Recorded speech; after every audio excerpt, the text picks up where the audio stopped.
რუბრიკის სპონსორია M-კვადრატი. რუბრიკის სპონსორია დირსი, მასშტაბური საცხოვრებელი კომპლექსი თბილისში. ლიკა ქარდავა და მისი სტუმარი შემოგვიერთდნენ propertygeorgia.ge-ის დამფუძნებელი და მმართველი მარიამ ასათიანს Remax Capitalis მმართველ პარტნიორს მასპინძლობ. თან ძალიან საინტერესო სიახლეები გვაქვს. Remax Capitali საქართველოდან 2 წელი ზედიზედ 100-ზე მეტ ქვეყანაში 7000 კომპანია შორის მეორე ადგილის პრიზიორია. პირველ რიგში მარიამს მინდა მიულოცო ეს წარმატება. კიდევ მომავალში ბევრი გისურვოთ. ლიკა ახლა მოგესალმები და გითხრა პეტერს. დილამშვიდობისა ანა, მივესალმები ჩვენს მაყურებელს. ნამდვილად საამაყო და მისალოცი მოვლენა ქვეყნისთვის, უძრავი ქონების სექტორისთვის. ეს კიდევ ერთხელ ზრდის ინვესტორების ინტერესს უძრავი ქონების სექტორის მიმართ და იმის შესახებ უფრო დეტალურად თუ რას მოიაზრებს ეს ნომინაცია, ეს გამარჯვება და როგორია Remax Capitalis, ასე ვთქვათ, როლი აი ამ ყველაფერში. მარიამი ჩვენი სტუმარი გვესაუბრება. მარიამ, ძალიან დიდი მადლობა, რომ ესეთი სასიხარულო და ქვეყნისთვის საამაყო ამბით მოხვედი ჩვენთან სტუმრად. ანუ ლოკაცია არის საკმაოდ საინტერესო. ლას-ვეგასი, 7000 კომპანია, 100 ქვეყანა და აი ამ ყველაფერში Remax Capital საქართველოდან მეორე ადგილს იკავებს. კი ბატონო, დიდი მადლობა ლიკა, მადლობთ რომ ამ თემას უთმობთ ყურადღებას, ვინაიდან ეს მხოლოდ ჩვენი კომპანიისთვის არა, მთლიანად ვფიქრობ, რომ ბაზრის წარმატება და მნიშვნელოვანია ზოგადად სფეროსთვის. დიახ, მე ხალხს ვიპოვებოდი ლას-ვეგასში, ჩვენ ჩატარდა ყოველწლიური შემაჯამებელი შეხვედრა, რომელიც ტრადიციულად მარტში ტარდება. მოგეხსენებათ Remax Capital, Remax-ი არის საერთაშორისო კომპანია უძრავი ქონების, რომელსაც 100 ქვეყანაში აქვს ოფისები, 120,000-ზე მეტი ბროკერი არის უკვე ჩვენ ქსელში გაერთიანებული და ტარდება ხოლმე წელიწადში რამდენჯერმე სხვადასხვა კონფერენციები და შეკრებები სხვადასხვა რეგიონში. მაგრამ ეს შეკრება, ან ყოველწლიური შემაჯამებელი, რომელიც ლას-ვეგასში ტარდება, არის ყველაზე მასშტაბური და ყოველთვის მზარდია დასწრება, იმიტომ რომ კომპანიაც მზარდია. წელს ესწრებოდა 60 ქვეყნიდან 10,000-ზე მეტი დელეგატი და გარდა ბროკერებისა იყვნენ ვენდორები, კონტრაქტორები, საერთაშორისო ასოციაციების წარმომადგენლები და პოტენციური ინვესტორები. ძალიან საინტერესო, ანუ საკმაოდ მასშტაბური ღონისძიება. მარიამ, საინტერესოა რა კრიტერიუმებით ხდება, ასე ვთქვათ, პრიზიორების გამოვლენა და აღსანიშნავია ისიც, რომ ვთქვათ, გარდა იმისა, რომ თქვა როგორც ქართული საქართველოდან წარდგენილი კომპანია ხართ გამარჯვებული, ასევე კომპანია, რომლებსაც ქალბატონები ხელმძღვანელობთ, ხო, უმეტესწილად ქალბატონები არიან უმეტესად ქალბატონები. რა კრიტერიუმებით ხდება, ასე ვთქვათ, შეფასება კომპანიების? მოგახსენებთ, მანამდე მინდა შევეხო უშუალოდ იმ მთავარ მესიჯებს, რომელიც გაჟღერდა ამ კონფერენციაზე, ალბათ მნიშვნელოვანია. ზოგადად ბაზრის დინამიკა განვიხილეთ მსოფლიო ბაზარზე, რაც მზარდია ინტერესი საინვესტიციო ქონებების მიმართ არამედ საქართველოში, არამედ მთელ მსოფლიოში ძალიან დიდია. უშუალოდ Remax-ის შედეგები შევაჯამეთ, უკვე რამდენიმე წელიწადია Remax-ი არის და ინარჩუნებს პირველ ადგილს მსოფლიო ბაზარზე, ლიდერული პოზიცია აქვს სხვადასხვა რეიტინგების მიხედვით და ნომერ პირველ ფრანჩაიზად არის დასახელებული უკვე მე-7 წელიწადია უძრავი ქონების სფეროში. ეს მიღწევადი გახდა მხოლოდ იმის საფუძველზე, რომ Remax ძალიან ბევრი კონკურენტული უპირატესობა აქვს. პირველ რიგში ეს არის ცოდნა და გამოცდილება და ტრენინგები, რასაც რის უსაზღვრო შესაძლებლობებსაც იძლევა და რაც ხელმისაწვდომია გლობალური ფრანჩაიზი, რაც ხელმისაწვდომია საქართველოშიც. ალბათ ამის დამსახურება ზუსტად ჩვენი კონკურენტული, ასე ვთქვათ, უპირატესობასთან მიღწევები ჩვენ ბაზარზე, ვინაიდან Remax აქვს აკადემია, ანუ სასწავლო დაწესებულება, რომელიც არა მხოლოდ ადგილზე სთავაზობს სალიცენზიო პროგრამებს ბროკერებს, რის მიხედვითაც რისი დამთავრების შემდეგაც ბროკერს აქვს საშუალება ნებისმიერ ქვეყანაში იმუშაობს, ნებისმიერი ქვეყნიდან და გარდა ამისა ეს სთავაზობს ონლაინ პროგრამებს, რაც ხელმისაწვდომია დღეს საქართველოში. სფეროში. საინტერესოა. გარდა ამისა აღინიშნა ეს პორტალი ჩვენი ტექნოლოგიური უპირატესობა, რაც აერთიანებს მსოფლიო ბაზარზე უძრავ ქონებას და მოიცავს საქართველოსაც. ანუ ჩვენი ლისტინგები, ჩვენი განცხადებები, რომელიც საქართველოში ჩვენ კომპანიას და უშუალოდ რემაქს საქართველოს აქვს, ხილვადი არის მსოფლიოს ნებისმიერი ადგილიდან, ნებისმიერი ინვესტორისთვის დაინტერესებული ბროკერებიდან, ასევე ინვესტორისთვის. ეს არის ერთ-ერთი კრიტერიუმი, თუნდაც ვთქვათ, აი ამ გამარჯვების წინაპირობა, რაოდენობა განცხადებების. ეს არის ალბათ ის წინაპირობა, რაც ჩვენს წარმატებას განსაზღვრავს. განათლება, ცოდნა და ტექნოლოგიური უპირატესობა. რაც შეეხება კრიტერიუმებს, თქვენ კითხვას რის მიხედვით ფასდება, ეს არის სხვადასხვა ნომინაცია, დაახლოებით 15-20-მდე ნომინაცია არის უშუალოდ რემაქსის კომპანიების, ინდივიდების, ბროკერების და რეგიონების შედარების და შეფასების და აგრეთვე სხვა ჯილდოები, რომლებიც ამაზეც გესაუბრებით, ჩვენ პატივი გვერგო რომ ავიღეთ ეს სხვა ჯილდოებიც.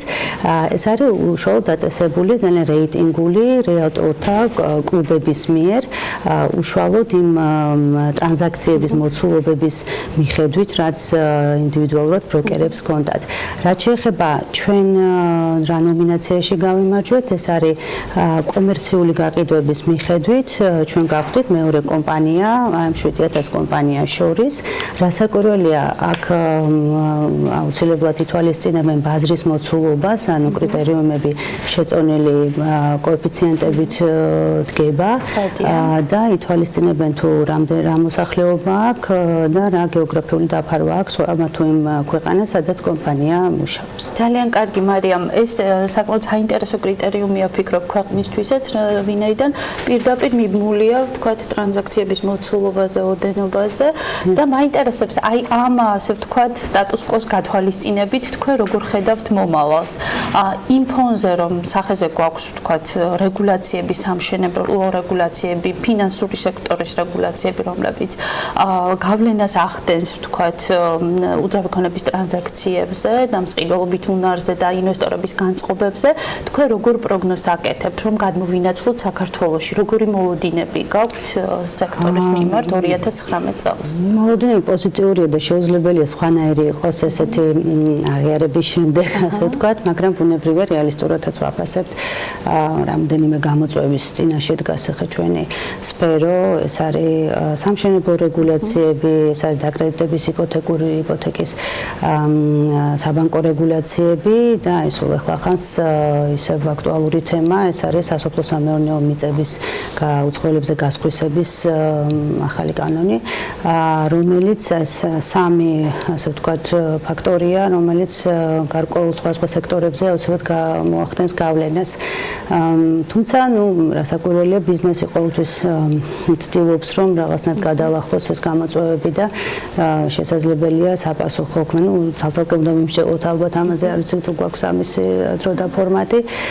ვფიქრობთ, რომ აი რაც შეეხება საცხოვრებელ სეგმენტს, რასაც უფრო მეტად შეეხება სამშენებლო რეგულაციები და საბანკო რეგულაციები, დაძლევადია თუ ბიზნესი მოახერხებს რაღაც შეთავაზებების ან დეველოპერებს გულისხმობ შიდა განვადებების რაღაც მარკეტინგული პროექტების შეთავაზებას მომხმარებლისთვის და შეძლებს რომ დავძლიოთ ეს ერთობლივად. სხვა მხრივ რასაკვირველია მოსალოდნელია კლება, იმიტომ რომ ფინანსებზე წვდომა მოსახლეობის არის ნაკლები.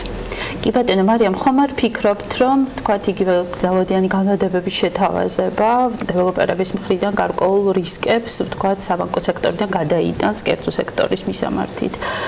სავარაუდოდ ასეც მოხდება, ადრე თუ ეს რისკები ინდივიდუალურად მომხმარებელზე იყო, ახლა ეს დეველოპერებზე იქნება და ეს მარტო დეველოპერებს არ ეხება, ვთქვათ, ჩვენ სფეროში კი უფრო მეტად ისინი არიან, ასე ვთქვათ, სუბიექტები, მაგრამ ეს სამოხმარებლო სესხებსაც ეხება და ეს არის საყოფაცხოვრებო ტექნიკის მაღაზიები და ასე შემდეგ. ანუ ბიზნეს სექტორზე არის რისკი, იმიტომ რომ ბიზნეს სექტორი არის იმ არჩევანის წინაშე, მათ უნდა შეუცირდეთ გაყიდვები თუ აიღონ თავის თავზე რისკი და თქვა თავად შესთავაზონ განვადებები.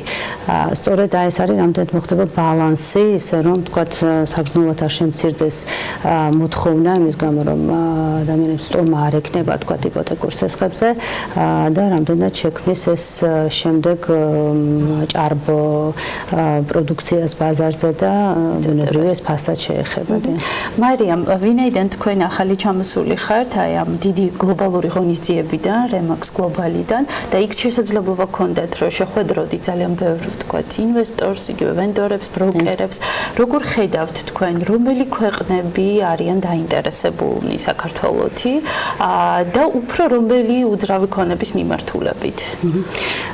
ჩვენ მანამდეც ვაკვირდებოდით ბუნებრივია, სულ გვაქვს საერთაშორისო ტრანზაქციები, სწორედ აი ჩვენი იქიდან გამომდინარე ჩვენ ვართ წარმომადგენელი ძალიან მძლავრი საერთაშორისო ბრენდის მუდმივად არის ინტერესი ჩვენი სხვადასხვა ქვეყნებში არსებული ოფისებიდან და ძირითადად ჩვენი ქვეყნით დაინტერესებული ქვეყნები არის რეგიონის ქვეყნები, ეს არის აზერბაიჯანი, თურქეთი, უკრაინა, რუსეთი და ასე შემდეგ. თუმცა არა მხოლოდ ევროპა, ამერიკა, ვერ ვიტყვი რომ მხოლოდ ჩინეთი ძალიან აქტიურად არაბეთის ქვეყნები, თუმცა ძალიან ესეთი აქტიური ინტერესი გამოვიწვიეთ ეხლა არა მხოლოდ აი ამ პირდაპირ დაინტერესებული ქვეყნების წარმომადგენლები და ვინაიდან იყო რაღაც გარკვეული აღმოჩენა ბევრისთვის, რომ საქართველო არის პატარა ბაზარი, სადაც წარმომადგენელი კომპანია, ფრანჩაიზ კომპანია უკვე მეორე წელიწადი ზედიზედ კომერციულ სექტორში იღებს მეორე ადგილს, რაც ბუნებრივია მხოლოდ ჩვენი კომპანიის საქმიანობის მაჩვენებელი არ არის, არამედ არის ზოგადად ბაზრის პოტენციალის მაჩვენებელი. ეს იყო ძალიან კარგი იმიჯი ინვესტორებისთვის, რომ ბაზარი არის ძალიან საინტერესო. ვთვლი რომ და იქაც ძალიან ღია ვსაუბრობდით ამაზე, რომ ჩვენს უძრავი ქონების ბაზარს აქვს ძალიან დიდი პოტენციალი. იშვიათი არის ბაზარი, სადაც იჯარით შემოსული შემოსავლის ამონაგები, წლიური ამონაგები ინვესტიციასთან მიმართებაში 10-12%-ია. ეს არის ერთ-ერთი საინტერესო საინვესტიციო ქონებებისთვის ძალიან მნიშვნელოვანია მიმზიდველობის კუთხით, იმიტომ რომ გაჯერებულ ბაზრებზე ის არ აღემატება 3%-ს. შესაბამისად ძალიან დიდი ინტერესი გამოიწვიეს ისეთ ქვეყნებშიც კი, რომლებიც მანამდე არ ფიქრობდნენ ასე ვთქვათ საქართველოში ინვესტიციას. დადებითი მუხტია, ასე ვთქვათ საინვესტიციო გარემოსთვის და მიხარია ის, რომ უძრავი ქონების კომპანიები უფრო და უფრო მეტ გლობალურ წარმატებებს ახერხებენ. გისურვებთ წარმატებას მარიამ თქვენს კომპანიას, უძრავი ქონების სექტორს, ქვეყანას. მაყურებელს კი ტრადიციულად გონივრულ ინვესტიციას უსურვებ უძრავ ქონებაში.